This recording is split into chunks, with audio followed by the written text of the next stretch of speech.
Hey everybody, welcome to Dino Talk Sports, and today we're going to be talking about my AFC East record predictions. One thing I just want to say before we start the video, I am going in as unbiased as possible.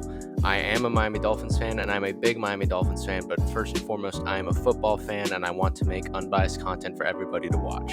With that in mind, let's get straight into it.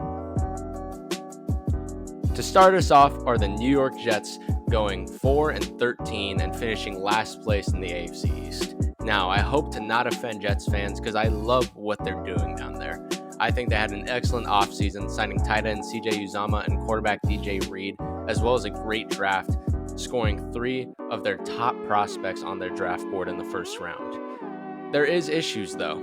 This is a team that's filled with youth and unproven talent that will take some time to adjust to NFL speed.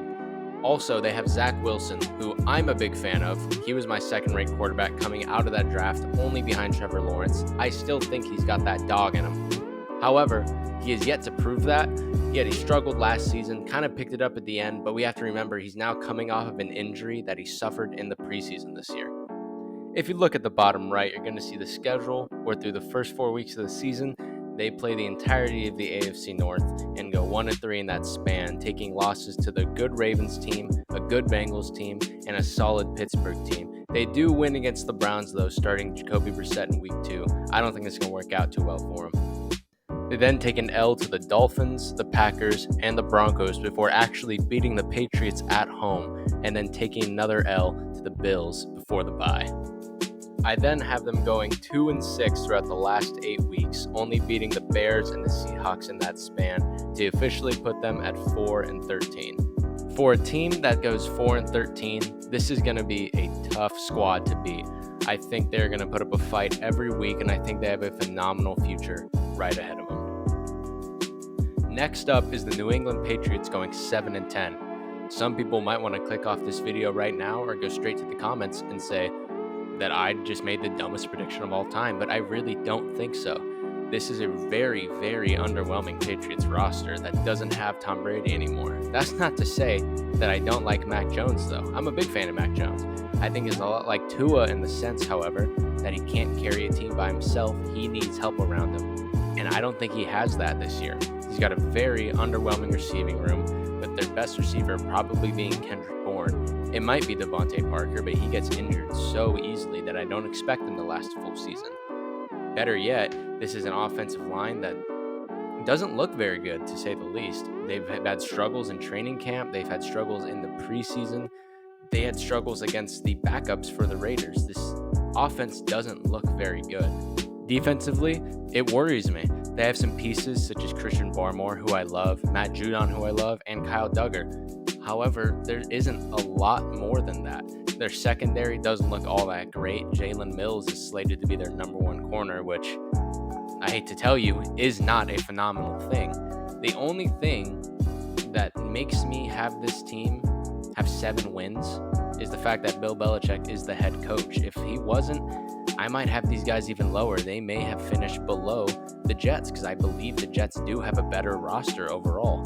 Not to mention the personnel decisions that Belichick has made throughout this year with Joe Judge and Matt Patricia running their offense. I mean, it's worrying. I think it catches up to them. I still think this team doesn't finish below the Jets, but they do finish 7-10. Schedule-wise, I've been losing the first 4 games of the season to the Dolphins, Steelers, Ravens, and Packers. That's a tough start to the season.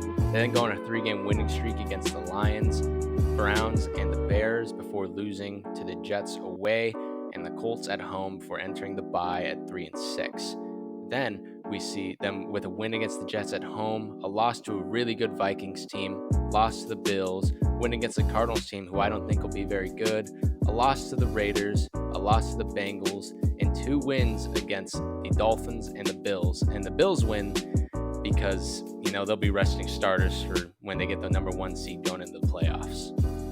Who knows? Maybe I'm underrating this Patriots team, but from what I've seen in the preseason, what I've heard in training camp, and just how the roster looks like, I'm not too excited about it. I think 7-10 is the perfect record for what they're going to have this year.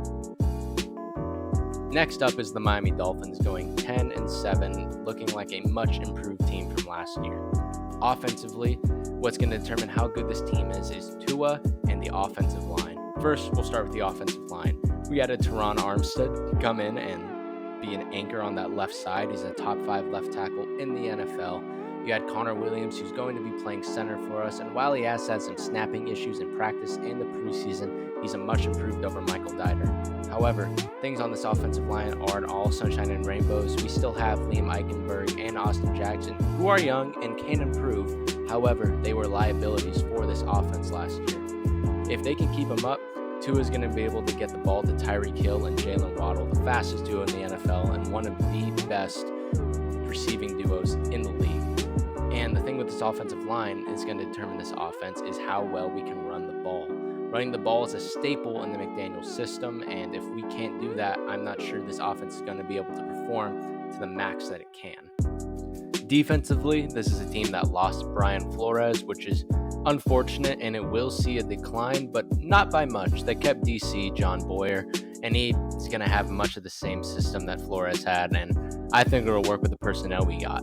However, the Dolphins have a very, very bad depth problem at cornerback. So if one of them goes down, or Byron Jones is going to be on the PUP list for 4 weeks, it's going to be an issue for this defense that runs man, 90%, 80% of the time.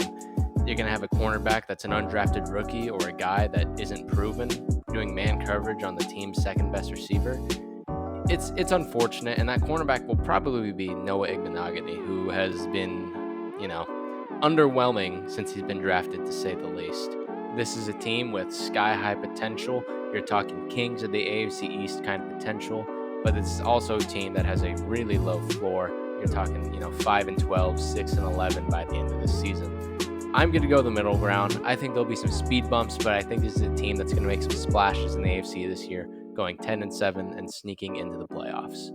Schedule-wise, I have this Dolphins team going 3-3 throughout the first 6 weeks of the season, losing to 3 really good teams in the Ravens, Bills, and Vikings, before going on a 4-game win streak heading into the bye, 7-3. Now, this is where the speed bumps come in. While they exit the bye with the first 2 wins against the Texans and the 49ers, they have a really, really tough end of the season, losing to the Chargers, Bills, Packers, and Patriots away, and then ending with a win against the Jets at home.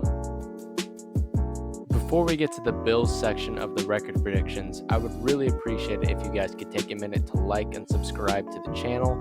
It means a lot and it helps the channel go a long way. Thank you so much.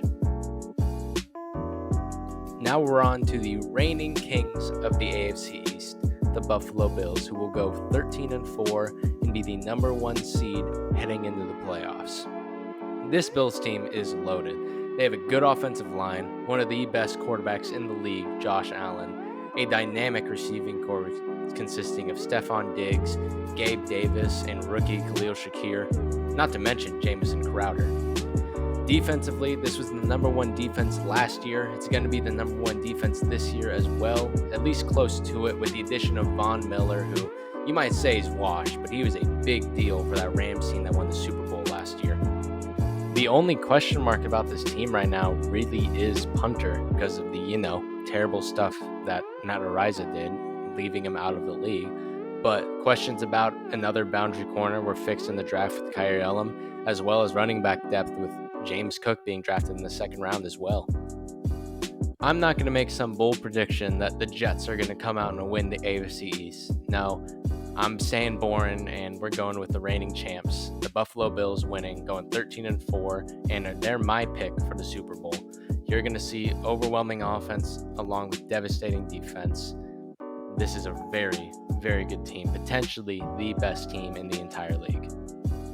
Schedule-wise, I'm not going to go so much over the wins, considering they have 13 of them, but I am going over the 4 losses that they do have. One of those being away at Baltimore against a very good Baltimore team. It's a trap game, it's a tough game, and Baltimore gets the best of them. They also lose to the Chiefs. The Chiefs are a top 5 team in the league, potentially top 3. It's going to be a tough loss, but they'll bounce back from it. And lastly, they'll lose against the Vikings. The Vikings are out for blood, man. I'm telling you, they are going to be a dominating team this year. They're going to win that division. It's going to be tough, but they win out the season before losing to the Patriots because Matt Barkley will be starting at quarterback along with all the other third-string players. That's how I believe the AFC East will play out. I really hope that you guys enjoyed the video. I'm hoping to get all the other 7 divisions out before the start of the NFL season on Thursday. Again, it would be great if you could leave a like and if you could subscribe. It means a lot to me. Thank you so much for watching. See you guys later.